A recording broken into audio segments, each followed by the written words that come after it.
Bueno, como decíamos recién, el libro Calibán y la bruja de Silvia Federici es uno de los libros, a mi entender, por supuesto, muy importantes a la hora de poder explicar desde el punto de vista sociológico, del punto de vista histórico, del punto de vista de la historia de los procesos de criminalización, cómo funcionó la caza de brujas y la Inquisición medieval o las diversas inquisiciones medievales en el contexto de la característica esencial que tienen estos procesos, que es la misoginia, como dijimos en el video anterior.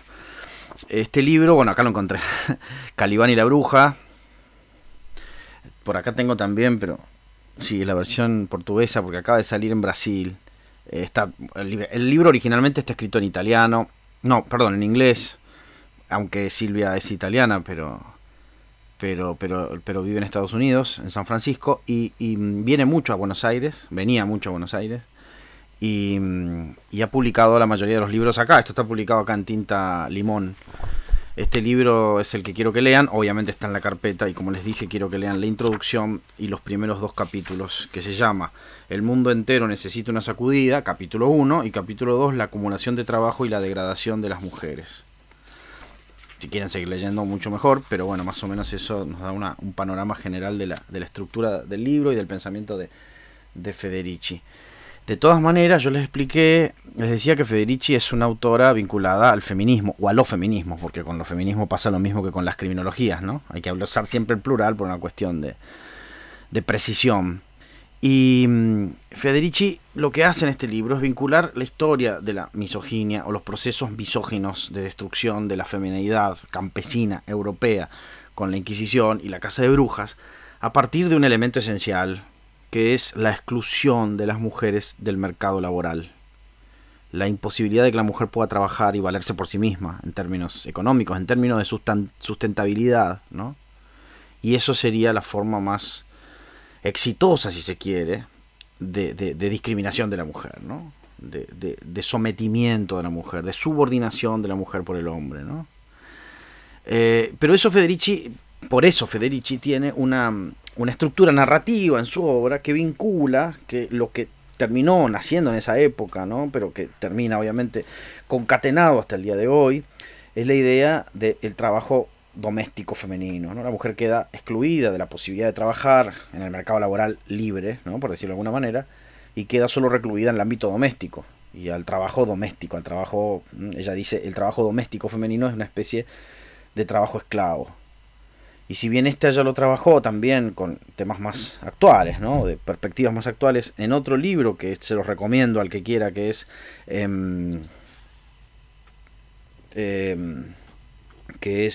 Revolución en Punto Cero, que es un libro... Perdón, pero me di cuenta que tengo un tintero roto, por eso estoy haciendo todo esto. Revolución en Punto Cero es otro libro de Silvia Federici que es muy interesante y que cuenta esta historia desde el registro del presente, ¿no? Revolución en Punto Cero es el lugar que ocupan las mujeres en el trabajo esclavo actual, ¿no? Pero bueno, el recorrido histórico o la genética histórica está justamente en Calibán y la bruja, ¿no? Así que me parece interesante ese planteo, me interesa mucho que lean eso y que lo podamos en la siguiente clase, plantear como un debate de posiciones distintas, por supuesto, y pensar una cosa que decíamos también, que era la idea de las divergencias entre Zaffaroni y Federici, ¿no? Que hay puntos de divergencia, no centrales, pero hay que pensar, bueno, Zaffaroni no es feminista, o no es un cultor del feminismo ultranza, y tampoco es, mucho menos, y esto quizás sea el punto central de su divergencia, que no es marxista, mientras que sí lo es Federici. Aunque Federici comienza el libro diciendo, ¿no?, la crítica a tanto Marx como Foucault, como a ciertas teorías feministas por excluir esta instancia histórica del decurso y el devenir del análisis de estas coyunturas, ¿no?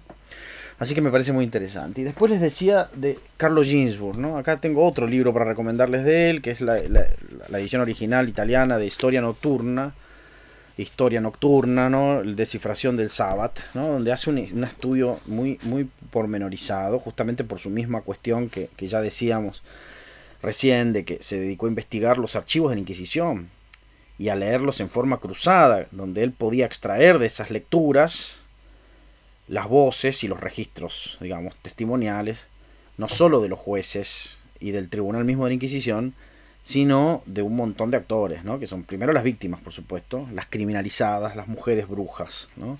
Pero también los testigos, los que iban de motu propio, los que iban a entregar a vecinos, etcétera, etcétera. Hay toda una cuestión ahí muy, muy impactante en este sentido, que funciona de esta manera. Y eso es como Ginsburg extrae esa historia que él dice etnográfica, ¿no? Antropológica de esa época. Estudiar antropológicamente los procesos de criminalización son importantes, o es importante, porque de esa manera podemos rastrear los caracteres humanos y políticos de los procesos de criminalización. Y ver cómo, como dije hace un rato, ¿no? Que aquí no es solamente que se pone en juego una nueva forma de indagación jurisdiccional, de indagación histórica, sino que también una forma de sensibilidad histórica, de sensibilidad social, que impacta de lleno, digamos, en las sociedades de su época, ¿no? Y cómo eso pervive a lo largo del tiempo y llega hasta hoy. Quizá lo que yo quiero que hagan cuando lean el capítulo de Zaffaroni, que describe el Malleus Maleficarum, es que ustedes traten de pensar cuáles de esas características estructurales, que analizaremos con detalle, por supuesto, en la próxima clase, cuáles de esas características estructurales están presentes en el sistema penal actual. Y así ha venido desde esa época, ¿no? Y cuáles otras se han transmutado en otro tipo de presencias, ¿no? Esto me parece interesante porque es la explicación de por qué estudiamos históricamente estos procesos. Porque son procesos y porque son instancias que explican, ¿no?, el origen de nuestras instituciones, de estos, de nuevo, no solo instituciones, sino también sensibilidad de formas de pensar, sentidos comunes, ¿no? Sentidos comunes de época. Y en este sentido el Malleus me parece un texto fundamental, como lo dice Zaffaroni, como lo dicen todos, ¿no? Así que bueno, nada, vamos a hacer ese recorrido, vamos a analizar el Malleus, vamos a analizar los procesos inquisitoriales, vamos a analizar los libros que analizaron el Malleus, y vamos a pensar cómo eso, digamos, influye como primer discurso criminológico de la modernidad en lo que va a ser el contradiscurso, o el primer discurso de la criminología crítica de la humanidad, que sería la Cautio Criminalis de Spe, que es lo que analizaremos en la siguiente clase, y sobre textos sobre el que Zaffaroni echa luces en modo muy, muy notorio, y es uno de los más grandes analistas de este texto. Así que para la siguiente van a leer la introducción de Zaffaroni a la Cautio Criminalis, y quizá algunos capítulos de la Cautio Criminalis, y ver, digamos,